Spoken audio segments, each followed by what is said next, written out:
So, Dave, what do you think of Ultimate What do I think of Ultimate Guitar? Yeah. I think it's pretty rocking. I use it all the time. In fact, we were just chatting. We did our Metal Allegiance show the other night at the House of Blues. And actually, that day, Wednesday, I was at my hotel room flipping through. It's like a little lick that Geezer does toward the tail end of Heaven and Hell, right? Oh, It's yeah. one of the songs in the set list. There's like, right? And I had to look it up because I thought I was right, but something was rubbing. You know what I mean? So I love it. I use it all the time, especially as I do more and more gigs. Like tonight, I'm playing at the Randy Rhoads Remembered show. So as I was even looking up Bob Daisley parts, who's like one of my favorite bass players ever. And I always go to, by the way, bass tab version 2, right? Oh, yeah. I don't know if I'm doing Not that the right. first. Yeah, I just figure it's probably the upgraded version. So many tabs are wrong, and they're open to interpretation. Like sometimes guys will play something up on the neck where I wouldn't. So I kind of have to, obviously note check stuff, and then I move it to the position that I would play it in. It's. I like that at least the notes are proper. So when I'm hearing a note, it's like, okay, that's the run. It's an A, G, F sharp, E. Da da da da. And I know that that's what it is. So to me, that's where it's a huge tool, and it's the only tab site I use. It's the only one I use. So you use it to revise your playing, right? Just to make sure everything's Yeah, just to make sure, because again, cover tunes, I played in cover bands as a kid growing up, and then when I started doing Hail, which was me and Andreas Kisser and Jimmy DeGrasso and Tim Rip Rowans, that was kind of the first time I'd really gotten back into kind of going out and doing all-star cover things, and it reminded me how much fun I had with it, because I'm playing songs I love with guys I love hanging out with, and it kind of so it's I do a lot more of that these days, and especially if you're playing a cover, again like tonight a Randy Rhoads song. I played on Steel Away Tonight. Yeah. And those licks, those Bob Daisley licks are just incredible. And because I'm such a fan of Bob's playing, I want to nail it exactly the same, And I play with a pick, he plays with fingers, so sometimes there's those nuances of, you really start to dig into how a guy plays, but the first thing is to know the notes, Yeah. And I'll see sometimes where the tab says where somebody plays it on the neck, and it's very eye-opening sometimes looking how another guy would play it. Cool. And what do you think about the new era of learning music rather than like when you were growing up trying to learn the tunes that you would cover? Dude, when I was growing up, I grew up, because I'm old, Yeah, 50, yeah. right? So I've come from a whole other era. But no, vinyl records, and then cassettes, and then 8-tracks. I was at Mike Portnoy's house. We were working on some recording. He busted out 8 tracks, and he's putting them in. Oh, And nice. the 8 tracks is so god-awful. It's like the worst format ever, because halfway through a tune, it changes channels, so it fades out, fades in, and the quality is just horrible.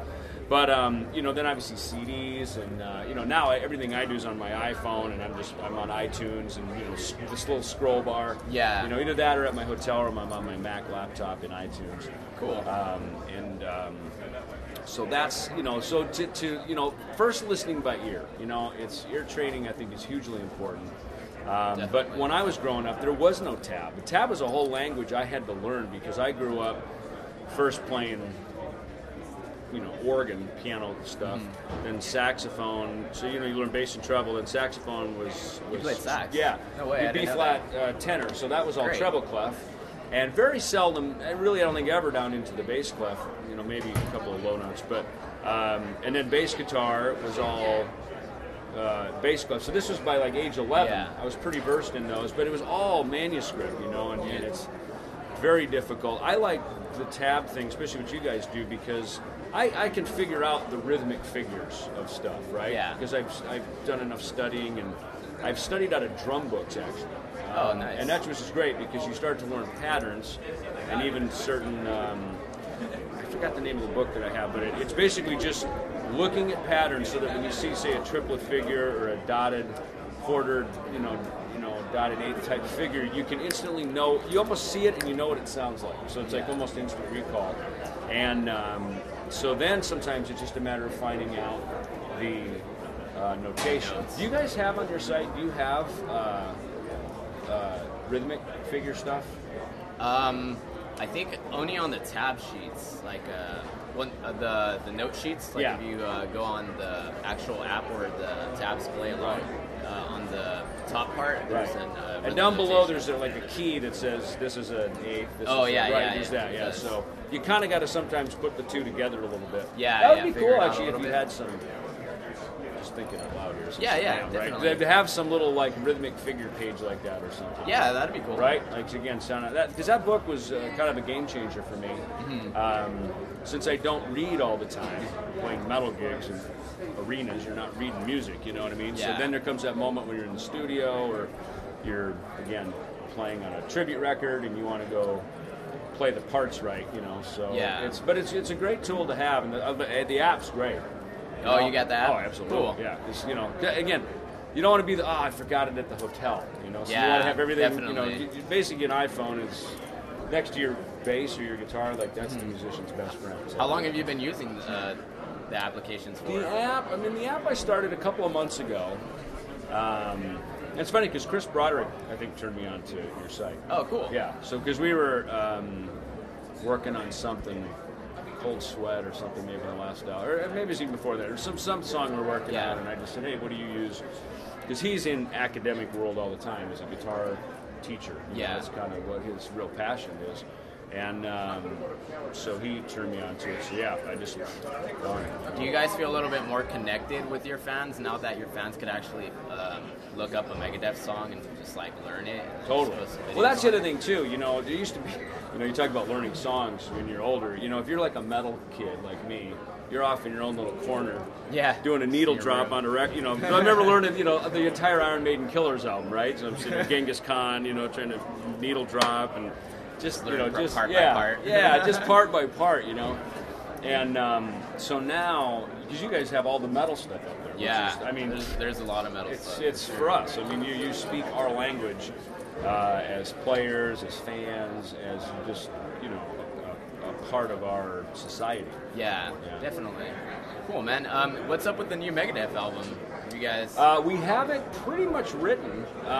We need to go in and obviously record. And, we're looking at lineup,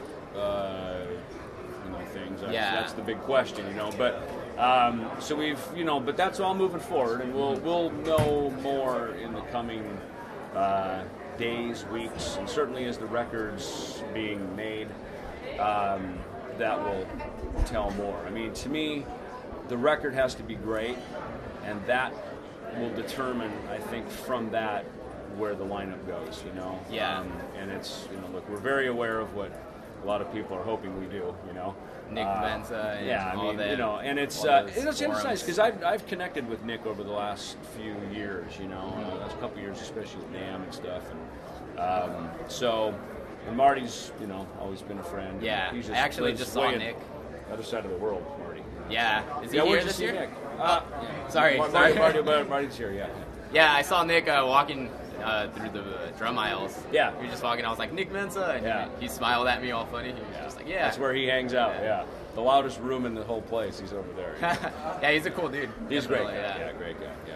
Cool, man. Let's see. Anything you'd like to say for your fans or Ultimate Guitar? Hey, check out Ultimate Guitar. I love it.